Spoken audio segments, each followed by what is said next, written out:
बिस्मिल्लाहिर्रहमानिर्रहीम। अस्सलाम वालेकुम। उम्मीद है आप सब खैरियत से होंगे। आज मैं आपके साथ बोंग पाई की रेसिपी शेयर कर रही हूँ, जिसको हम बनाएंगे बिल्कुल होटल स्टाइल में, बहुत टेस्टी बनेंगे। जब आप इस तरीके से बोंग पाई बनाएंगे तो इंशाल्लाह बार बार बनाना चाहेंगे, क्योंकि होते ही बहुत मज़ेदार है। आजकल जो मौसम है ना, बस इसको खाकर आपका दिल खुश हो जाएगा। तो चलो शुरू करते हैं। बिस्मिल्लाहिर्रहमानिर्रहीम। मैंने यहाँ पे 2 बीफ पाए लिए हैं। इसको मैंने अच्छी तरह साफ़ कर लिए। इसके साफ़ करने की वीडियो मैंने अपने चैनल पर दी हुई है, उसका लिंक मैं डिस्क्रिप्शन बॉक्स में दे दूँगी, आप उसको चेकआउट कर लीजिएगा। और इसके साथ मैंने जो है बोंग गोश्त लिए, इसको मछली गोश्त भी कहते हैं। ये आधा किलो मैंने ली है। इसको मैंने दरमियाने पीसेस में काट लिए। आप जितना पसंद करें उतना ही काट सकते हैं। यहाँ पे मैंने रवाज लिया है, इससे जो इसका टेस्ट है ना वो और भी अच्छा हो जाता है, तो मैंने ये भी साथ में डाल दिया है। यहाँ पे मैं इसको प्रेशर कुकर में डाल रही हूँ। तो सबसे पहले पायों को डाल देंगे, क्योंकि पाए जो है देर से गलते हैं। मैंने यहाँ पे लहसुन के जवे 15 डाल दिए, हल्दी आधा चम्मच डाल दिए, और एक बड़ा प्याज जो मैंने बिल्कुल बारीक स्लाइस में काटी वो डाल दिए। इसके लिए पोटली तैयार करेंगे।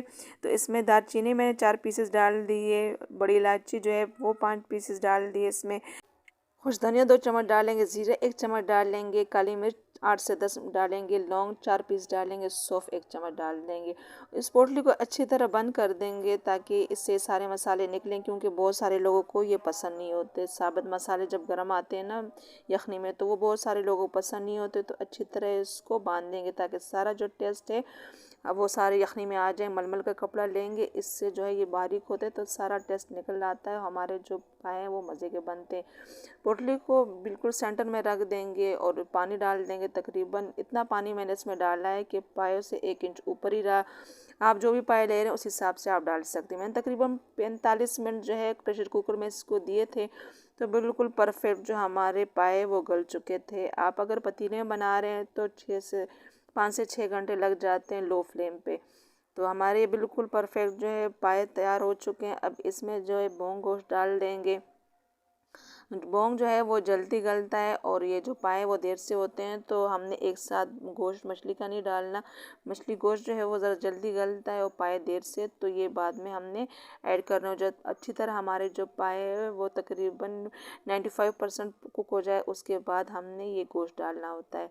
तो तकरीबन 30 मिनट उसके बाद मैंने दिए थे, तो हमारे जो गोश्त थे बोंग का और पाए अच्छी तरह दोनों गल चुके थे। यहाँ पर कुछ मसाला लेंगे, 2 चम्मच सूखा धनिया, 1 चम्मच ज़ीरा है, पिसी हुई लाल मिर्च 2 चम्मच, हल्दी आधा चम्मच हमने यखनी में डाल दिया था, आधा चम्मच ये कश्मीरी लाल मिर्च 1 चम्मच है। यहाँ पे थोड़े गरम मसाले लिए, जायफल जावित्री लिए, दालचीनी लिए, 4-5 हरी इलायची ली, 1 कप जो है दही ली है, और आधे कप से थोड़ा ज़्यादा मैंने तेल ली है। 2 बड़े साइज़ के मैंने प्याज लिए, बिल्कुल बारीक स्लाइसेस में काट लिए, और लहसुन अदरक का 2 चम्मच मैंने पेस्ट ली है। सारे मसालों को जो है हम एक साथ ही इस दही में शामिल कर देंगे, सिर्फ गरम मसाले को नहीं डालेंगे। पिसे हुए जो मसाले हैं वो हमने इसमें सारे ऐड कर दें। नमक जो है मैंने जब यखनी हम बना रहे थे तब उसी टाइम मैंने 1 बड़ा चम्मच जो है नमक डाल दिया था। आप नमक अपने हिसाब से ऐड कर सकते हैं, जितना खाना पसंद करते हैं उस हिसाब से जब आप पाएँ जो है चढ़ाएँ उसी टाइम जो है नमक डाल दें। सारे मसालों को इस दही में शामिल कर देंगे और अच्छी तरह इसको मिक्स कर लेंगे, क्यों हमने इसको अभी भूनना है। इसमें हम टमाटर शामिल नहीं कर रहे हैं। अगर आप पसंद करें तो इसमें टमाटर शामिल कर सकते हैं, लेकिन मैंने नहीं डाला। बस दही में इस सारे मसालों को शामिल कर देंगे और अब इसको साइड पे रख देंगे। हमारे जो पाए वो पक रहे हैं अभी फ़िलहाल जो है, तो इसके लिए हम जो है दूसरी साइड पे जो है मसाला भून लेते हैं। तो तेल मैंने जो है कढ़ाई में पतीले में डाल दिए। अब इसमें जो कुछ थोड़े मसाले गरम लिए वो थोड़ा भून लेंगे चंद सेकंड के लिए, और साथ में जो है बिल्कुल बारीक जो है प्याज हमने लिए वो डाल देंगे।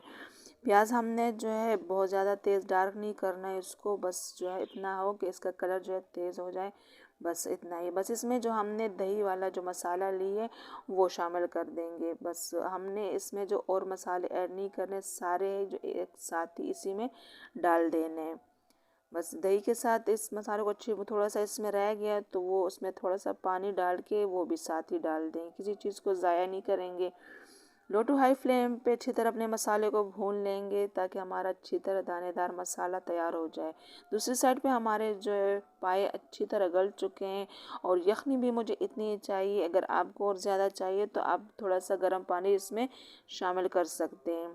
और हमारे गोश्त भी अच्छी तरह गल चुका है और पाए भी पहले से ही गले हैं, थोड़े से इसके साथ गल चुके हैं। और ये जो रवाज गोश्त होता है ना, ये पीसेस जो होते हैं, इससे जो पायों का टेस्ट है वो और भी अच्छा हो जाता है। तो टेस्ट के लिए ज़रूर डालते हैं, तो अगर आप भी पसंद करें तो आप डाल सकते हैं। बिल्कुल परफेक्ट हमारी यखनी भी तैयार हो चुकी है और पाए भी गल चुके हैं। बस इस पोटली को इसमें से निकाल देंगे और दबा के इसमें से थोड़ी बहुत यखनी होती है तो वो निकाल लेंगे और उसको ज़ाय कर देंगे। तो सारा टेस्ट जो है इसका हमारी यखनी में आ चुका है। तो हमारा मसाला अच्छी तरह भून चुका है। अब इसमें जो है सारे जो पाए हमने इस मसाले में डाल देने और इसको 2-3 मिनट के लिए इसी मसाले में पकाएंगे ताकि सारा जो टेस्ट है इस पायों में आ जाए। क्योंकि हम इसकी यखनी नहीं बना रहे हैं, सालन बना रहे हैं, तो इस वजह से हमने इस मसाले में पायों को अच्छी तरह पकाना है 2-3 मिनट के लिए। फ्लेम जो है बहुत हाई नहीं रखनी है, लो टू हाई रखनी है। बस अच्छी तरह हमने मसालों को मिक्स करें, लेकिन बहुत तेज़ चम्मच नहीं चलाना क्योंकि हमारे जो पाए हैं वो अच्छे खासे गले हुए हैं, वरना सारा जो इसका गोश्त है वो इससे अलग हो जाएगा और नलियाँ भी जो है इससे बाहर आ जाती क्योंकि अच्छी तरह गला हुए पाए ही मज़े के लगते हैं। तो हम अच्छी तरह इसको गला लेते हैं तो इसकी जो नलियाँ है वो भी इसके साथ ही निकलती है। तो इस वजह से आपने ध्यान से चम्मच चलाना है। तो बस लो फ्लेम पे इसको वो कर देंगे थोड़ा सा और अब इसमें यखनी शामिल कर देनी है। जितना आप यखनी पसंद करें उस हिसाब से आप डाल सकते हैं। आप देख सकते हैं ऑयल जो है अलग हो चुका है पायों से। बस इसमें अब यखनी शामिल कर देंगे। हड्डियों के पीसेस होते हैं वो आपने पतीले में नहीं डालने, वो फिर निवाले में आते हैं तो सही नहीं लगते। तो आप देख सकते हैं छोटे छोटे पीस होते हैं वो आपने ध्यान से अलग कर देने।